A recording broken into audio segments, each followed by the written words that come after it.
और हमारे पांडवों ने भी देखा कि हमारे माता पिता छोड़ के चले गए राजपाट, तो पांडवों ने हिमालय के अनुष्ठान कर लो। परीक्षित को राज्य का राजा बना दिया। परीक्षित का विवाह उत्तर की पुत्री इरावती के साथ हुआ, और इरावती के साथ जब उनका विवाह हो गया, उससे 3 पुत्र उत्पन्न हुए, और सबसे ज्येष्ठ जन्मेजय सबसे बड़े पुत्र हैं। राजा परीक्षित अपने राज्य में राजा बनकर के देख रहे हैं। राजा का काम होता है क्षेत्र में भ्रमण करना, तो ये उत्सव चले, कार्यक्रम चले, यज्ञ चले, किसी को दुख संकट हो, राजा का फर्ज, राजा जरूर जाता। राजा परीक्षित ने भ्रमण किया, लेकिन राजा परीक्षित ने एक आश्चर्यचकित घटना देखी। एक शूद्र वेशधारी एक गाय को बैल को उतारना गया। राजा परीक्षित ने पूछा, अरे दुष्ट तू कौन है? ये तो कलयुग था, श्री कृष्ण चले गए, कलयुग का आगमन हो गया। कलयुग ने हाथ जोड़ करके कहा, महाराज राज्य यार हम आए, तुम हाथ कलयुग ने मुकुट उतारा और परीक्षित के चरणों में 10-15 मिनट की बना लो। कलयुग तेरा निवास मेरे क्षेत्र है, तू मेरे क्षेत्र को छोड़कर चला जा। कलयुग ने कहा, महाराज कहाँ जाऊंगा? जहाँ जाऊंगा वहीं आप शस्त्र धारण के लिए दिखाई, इसलिए मुझे स्थान दे दो। राजा परीक्षित ने कलयुग को 4 स्थान दिए हैं। दूत्यम पानम स्त्रियः सुखा यत्र धर्म चतुर्विधा। कितने स्थान मिले कलयुग को? 4।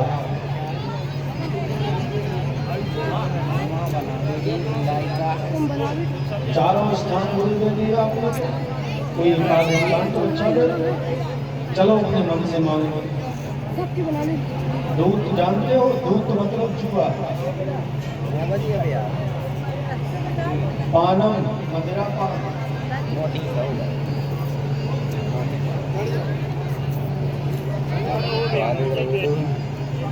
दूत्यम जुआ पानम मदिरा पान स्त्रियः शोना यत्र धर्म चतुर्विधा।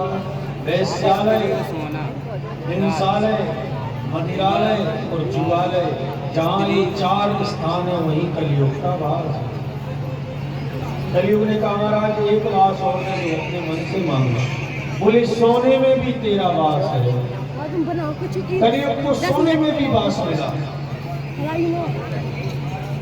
लेकिन कौन से सोने में कलयुग का वास है? कौन से सोने में? जो चोरी का सोना होगा, जो मिला सोना होगा, जो गिरा सोना होगा, जो लूटपाट का सोना होगा, ऐसे सोने में कलयुग का वास है। इसलिए कलयुग में अगर किसी को गिरा सोना मिल जाए तो वो भरता नहीं है। चोरी का सोना किसी ने चुरा लिया हो, घर में रख लिया हो, तो वो भरता नहीं है। तो राजा परीक्षित ने ये 5 स्थान कलयुग को दिए। राजा परीक्षित अपने भवन में आए। दूसरे दिन इन्होंने जरासंध पापी का मुकुट धारण किया।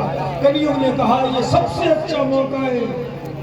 इसी कलयुग ने संकल्प ले लिया कि राजा परीक्षित के सर पर जो सोने का मुकुट है, इसमें बैठ जाओ, क्योंकि ये पापी जरासंध का सोना है।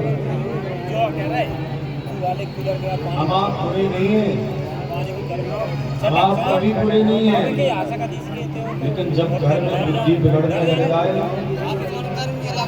लोग लड़ने झगड़ने लग जाए, मदिरा का सेवन करने लग जाए, नशा करके क्रम में विघ्न डालने लग जाए, तो समझ जाना कि इसके घर में इसके पिता ने इसमें पाप की कमाई जरूर कमाई है, इसलिए इसकी बुद्धि खराब हो करे हैं। आदमी कभी बुरा नहीं होता, आदमी की बुद्धि केवल उसका घर में रखा हुआ धन खराब करता है। इसलिए धन जब बुरी जगह से चारों दिशाओं से गलत आता है, तो आदमी का मन सबसे पहले बिगड़ता है।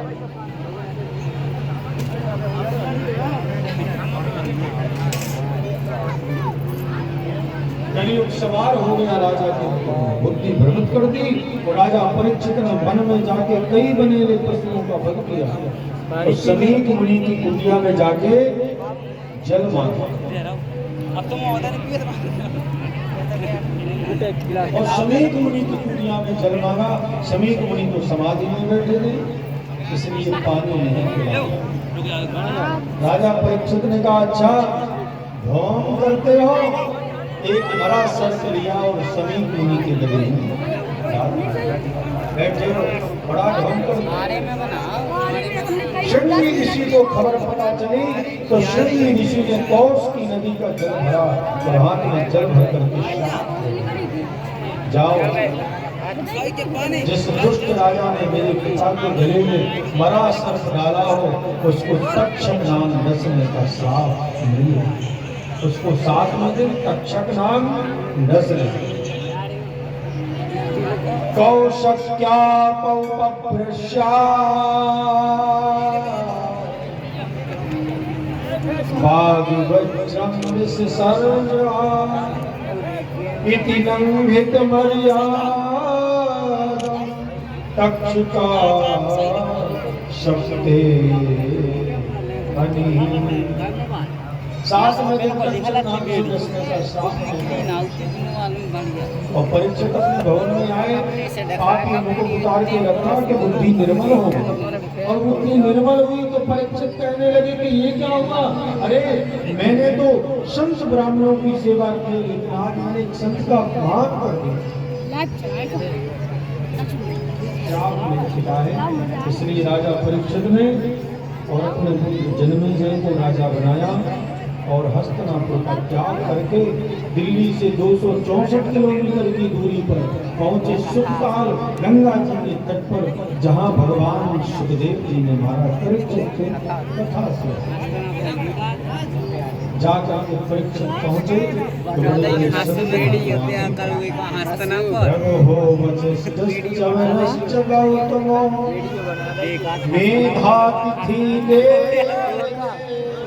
भाग्या उल्टा ही निकला रहा वीडियो बना लेते एक जो एक को धारा चाली बैठ से बैठ के काट के नवाज दिखा रहे हैं महात्माओं के साथ व्यास भी पहुंचे, व्यास के पिता पाराशर भी पहुंचे, भगवान सुखदेव भी पहुंचे।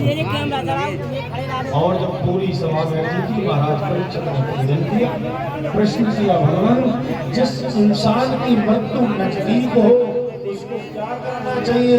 लेकिन प्रश्न सुनकर के सब मौन हो, और जब मौन हो गए तब मध्य सभा में भगवान सुखदेव पधारे। बोलिए श्री सुखदेव भगवान जय हो।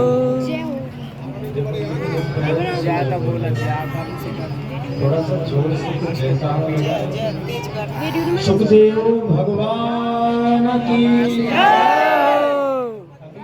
घरों तक आवाज है। श्री राम महायज्ञ की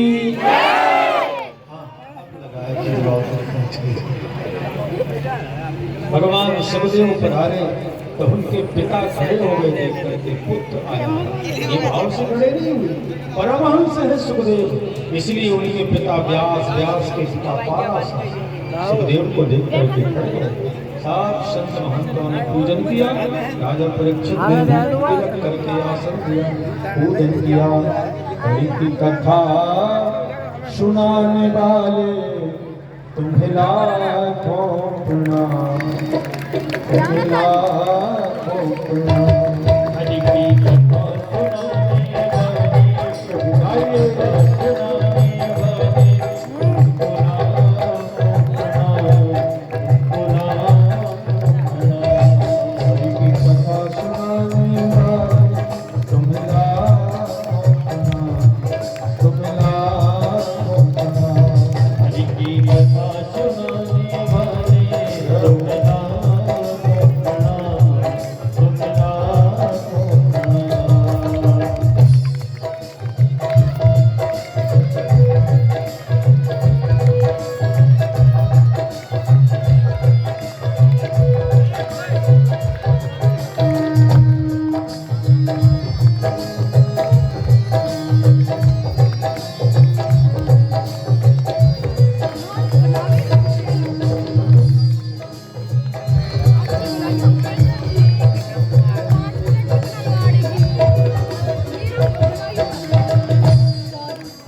बताने वाले आके राह बताने वाले तुम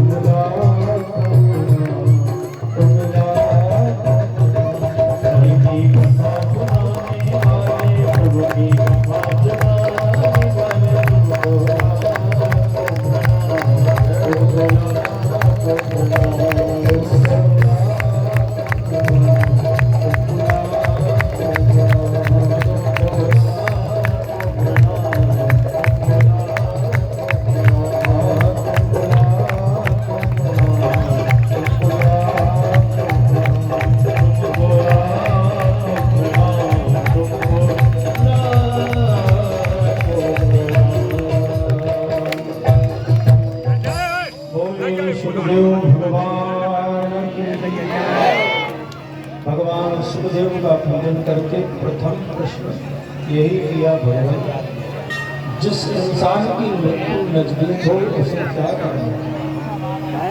प्रश्न को सुनकर के महाराज परीक्षित का भगवान सुखदेव गदगद हो गए और सबसे पहले भगवान सुखदेव के मुख से क्या निकला,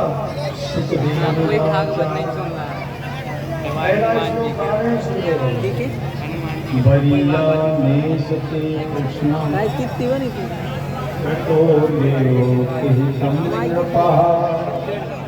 आत्मवित सम्मता। अरे रे हवा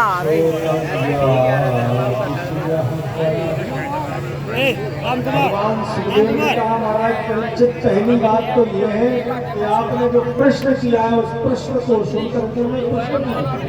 तुम्हारा प्रश्न बहुत अच्छा है, इससे संसार का कल्याण होगा। परीक्षित चाहते तो सुखदेव जी से कह सकते थे मुझे तक्षक नाम से बचा लो, और ये वरदान भगवान सुखदेव दे भी सकते हैं, लेकिन ये नहीं कहा। एक ही शब्द कहा है कि जिस इंसान की मृत्यु नजदीक हो उसे क्या करना चाहिए। ये पूछेगा कोई नहीं पूछेगा। महाराज तो घर में आने वाला है, जी बताओ लड़का हमारी सेवा बहु बात नहीं मानती, ये नहीं करते कोई, ये सबसे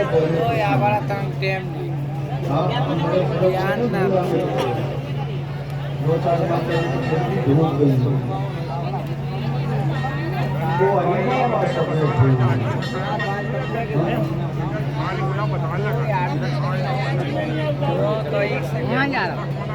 जाता है ना फिर बताता है और माता आपको नाम राम कुमार।